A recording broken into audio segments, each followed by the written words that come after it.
झारखंड के समस्त पारा शिक्षकों के लिए खुशखबरी है कि अब उन्हें पेंशन मिल पाएगी। जी हां, झारखंड हाईकोर्ट ने इस मसले पर स्पष्ट निर्णय दे दिया है। आपको बता दें कि जिन पारा टीचरों को नियुक्तियां मिली थी सरकार की तरफ से, उन्हें अब तक पेंशन नहीं मिल पाता था। राज्य सरकार ने मना कर दिया था। आपको बता दें कि लेकिन अब झारखंड हाईकोर्ट ने बड़ी राहत देते हुए संविदा सेवा को भी पेंशन योग्य सेवा में जोड़ने का आदेश दे दिया है। झारखंड हाईकोर्ट ने पारा शिक्षकों के पेंशन अधिकार से जुड़े एक महत्वपूर्ण मामले में बड़ा फैसला सुनाया है। आपको बता दें कि जस्टिस दीपक रोशन की अदालत ने 5 सेवानिवृत्त इंटरमीडिएट प्रशिक्षित शिक्षकों की याचिका स्वीकार करते हुए राज्य सरकार को उनकी पारा शिक्षक अवधि को जोड़कर पेंशन और अन्य सेवानिवृत्ति लाभ देने का निर्देश दिया है। और सबसे बड़ी बात है कि पूरी प्रक्रिया 8 सप्ताह के भीतर पूरी करने और सेवानिवृत्ति की तिथि से भुगतान तक 6% वार्षिक साधारण ब्याज देने का भी आदेश दिया है। आपको बता दें कि इससे सैकड़ों हजारों इसको पारा शिक्षकों को इस फैसले का लाभ मिलेगा।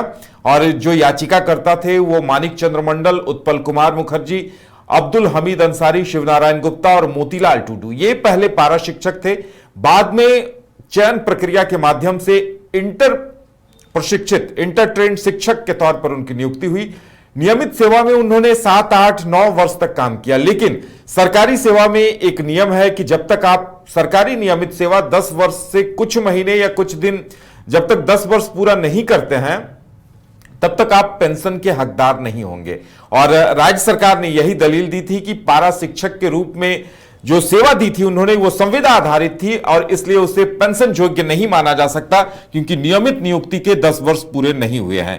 लेकिन हाईकोर्ट ने कहा है कि जब आप 50% पद पारा शिक्षकों के लिए आरक्षित करते हैं और इसके लिए कम से कम 2 वर्ष की निरंतर सेवा को अनिवार्य शर्त बनाते हैं तो ऐसे में पेंशन के वक्त उसी सेवा को नकारना कहीं से भी उचित नहीं है।